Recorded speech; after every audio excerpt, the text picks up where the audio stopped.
नमस्कार साथियों, स्वागत है आपका दिव्यांशी इंग्लिश पॉइंट में। तो साथियों, यदि अभी तक आपने मेरे चैनल को सब्सक्राइब नहीं किया, चैनल को सब्सक्राइब कर दीजिए, वीडियो को लाइक कर दीजिए, बेल आइकन को प्रेस कर दीजिए ताकि आगे आने वाली सूचनाओं का नोटिफिकेशन सबसे पहले आपको मिल सके। तो साथियों, जैसा कि अब छात्रों के बीच में ऊहापोह की स्थिति है। ऊहापोह की स्थिति क्या है कि छात्र बहुत ज़्यादा परेशान है, और ये बात तो मैं भी मानूंगी कि भाई तैयारी करने वाला व्यक्ति बहुत ज़्यादा ही परेशान है। और परेशान क्या है भाई, देखो आप एक नियत समय बता दो, आप ये कह दो हम 10 साल परीक्षा नहीं कराएंगे। आदमी का वजूद होगा, पढ़ेगा, नहीं वजूद होगा वो अपना दूसरा काम शुरू करेगा। आप क्या करते हो, हर 2-3 महीने बाद एक लॉलीपॉप थमा देते हो कि परीक्षा नहीं हो पाएगी, अध्यक्ष महोदय नहीं है। अध्यक्ष महोदय आ गए, अब अध्यक्ष महोदय ये करेंगे, अब अध्यक्ष महोदय लखनऊ में, अब अध्यक्ष महोदय वहाँ पे। फिर जैसे तैसे अध्यक्ष महोदया को शिक्षा सेवा चयन बोर्ड में रोका गया। उसके बाद अब क्या स्थिति चल रही है कि अध्यक्ष महोदया ने साहब इस्तीफा दे दिया। जब बिल्कुल एग्जाम नज़दीक आए, 4 बार तो अध्यक्ष महोदया ने अपरिहार्य कारणों के चलते परीक्षा को रद्द कर दी गई। ठीक है, अब अध्यक्ष महोदया भी चली गई, वो चला गया, उनके साथ उनका अपरिहार्य कारण। हाँ, उनके साथ कहाँ गया, उसके बाद तो पीजीटी की परीक्षा भी हटी है, वो भी अपरिहार्य कारणों से हटी। उसी के साथ साथ अब रह जाती है छात्रों के मन में एक दुविधा। देखिए, जो लोग 40 से कम के हैं उनके लिए तो है, असिस्टेंट प्रोफेसर की परीक्षा भी है, एलटी ग्रेड की परीक्षा भी, तो वो लोग तो थोड़ा सा हिम्मत रखे हुए हैं।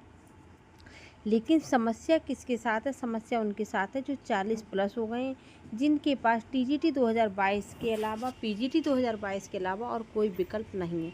तो वह व्यक्ति कहाँ जाए, क्या करे, क्या पढ़े, क्या छोड़े, उसके मन में सबसे ज़्यादा दुविधा की स्थिति है। दूसरी बात, 40 प्लस का व्यक्ति सबसे ज़्यादा इसलिए भी परेशान है, उसके ऊपर बच्चों की पढ़ाई लिखाई, माँ बाप सबकी जिम्मेदारी है। तो वो क्या छोड़े और क्या पकड़े, उसके साथ सबसे बड़ी बात है, अगर वो कोई स्कूल पकड़ा हुआ है उसको छोड़ देता है। मैं ही बताऊं, एक अध्यापक हैं, यहाँ पर कोई नाम लेने की बात नहीं है, उन्होंने प्राइवेट जॉब करते थे। उन्होंने स्कूल, जब पीजीटी की परीक्षा मई में होने जा रही थी तो उन्होंने अपना विद्यालय छोड़ दिया।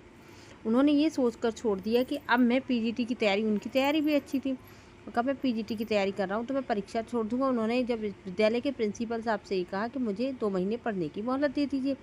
प्रधानाचार्य ने कहा कि भाई हम आपको 2 महीने पढ़ने की मोहलत नहीं दी, आप चाहें तो नौकरी छोड़ दीजिए और चाहें आप विद्यालय रूटीन में आइए। तो उनको लगा कि अगर मैं पीजीटी कर लूँगा तो 1 लाख रुपए के करीब सैलरी बनेगी, तो मैं क्यों इस नौकरी के लिए रुका रहूँ, मैं अपना पीजीटी की तैयारी कर सकूँ। महोदय ने नौकरी छोड़ दी। अब उसका नतीजा ये हुआ, तो कुछ ही दिन में जैसे ही उन्होंने नौकरी छोड़ी, 8-10 दिन बाद पता चला अपरिहार्य कारणों के चलते परीक्षा रद्द कर दी गई। उसके बाद व्यक्ति को वहाँ से नौकरी से भी हाथ धोना पड़ा, परीक्षा भी नहीं। फिर उन्होंने दूसरी जगह भी ट्राई नहीं किया, उन्होंने सोचा कि मेरी चल रही है तो चलने दूँ। खैर, ये तो मेरे साथ, तो आपके साथ, किसी एक के साथ नहीं, सभी के साथ हो रहा है।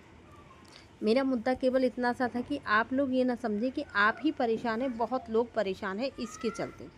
अब आपको मैं बात कर लेती हूँ मेन मुद्दे की बात ये है। देखो, टीजीटी की परीक्षा जो है, मुझे हाँ दिसंबर में तो नहीं हो पाएगी, जहाँ तक मुझे लगता है 99% दिसंबर में तो नहीं होगी। देखिए, 100% मत मानिएगा, क्योंकि 100% कुछ नहीं होता, ये यूपी है।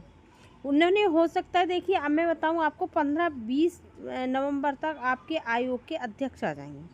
जब अध्यक्ष आ जाएंगे तो पूरी तैयारी होगी, वो हटा भी देंगे, तो आपकी परीक्षा दिसंबर में उन्हें कराने में कोई दिक्कत नहीं। तैयारी आपको करनी, उनको तो जरा सी तैयारी करनी। फिर भी मैं मान रही हूँ 99%, इसीलिए कह रही हूँ कि अगर इतनी जल्दी तैयारी नहीं कर पाए, आपकी परीक्षा जनवरी में भी हो सकती है। देखिए, आप बोर्ड परीक्षाओं का मत मानिए, आप किसी, मैंने क्या कहा, आयोग की अगर मंशा होगी तो आपकी बोर्ड परीक्षाओं के बीच में भी हो जाएगी, कॉपी चेक के बीच में भी हो जाएगी। और आयोग की मंशा नहीं होगी तो अभी बिल्कुल आयोग खाली बैठा था, तब भी उन्होंने अपरिहार्य कारण दे दिया। तो इसलिए देखिए, यूट्यूब पर जितने भी लोग हैं, इंक्लूडिंग मैं भी, किसी को भी एक्चुअल जानकारी नहीं है, क्योंकि आयोग खुद भी एक्चुअल जानकारी नहीं देता।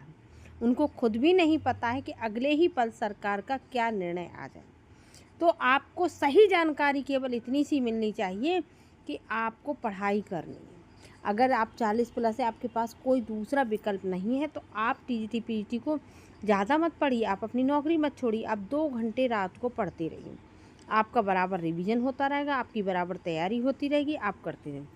लेकिन आप ये कहें बिल्कुल एक्यूरेट आयोग की गतिविधियों की किसी को जानकारी, तो वो किसी को भी नहीं है, क्योंकि कोई भी कहीं से भी लीक नहीं कर।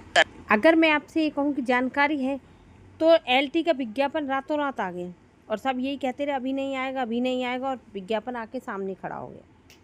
तो किसी को पता चला असिस्टेंट प्रोफेसर का अभी नहीं आएगा, तभी नहीं आएगा, और आकर सामने खड़ा हो गया।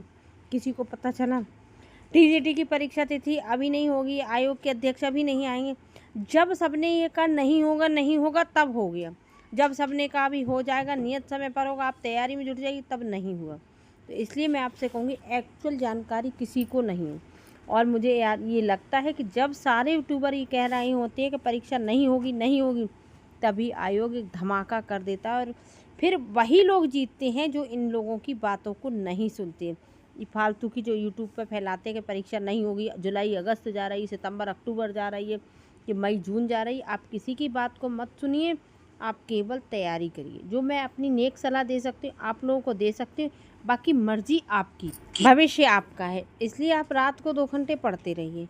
अगर परीक्षा आपकी बिल्कुल एकदम तैयारी पे आ जाती है, तो आप जो है रिवीजन करने को रह जाएगा। और मुझे लगता है जब हम 2-3 साल से पढ़ रहे हैं, तो केवल रिवीजन की तो कमी है। तो इसलिए आप 40+ वाले सभी इस टीजीटी में सेलेक्ट हो जाएं, ऐसी मैं कामना करती हूँ। बाकी लोगों के लिए तो और भी मौके और आगे भी मौके मिल जाएंगे, प्राइमरी में भी आ सकती है, और भी जगह मौके मिल जाए।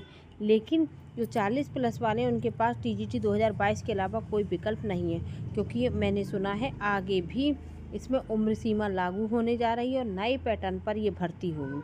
तो इसलिए आप लोगों को मैं यही कहूँगी कि किसी भी यूट्यूबर को कोई जानकारी नहीं, किसी की बात को मत मानिएगा। आप अपनी तैयारी को करते रहिएगा, नियमित समय से करते रहिएगा, जितना आप कर सकते उतना करिएगा। अगली वीडियो में मिलूँगी कोई नई जानकारी के साथ, और देखते हैं आगे क्या होता है। अब तक के लिए पढ़ते रहिए। नमस्कार साथियों।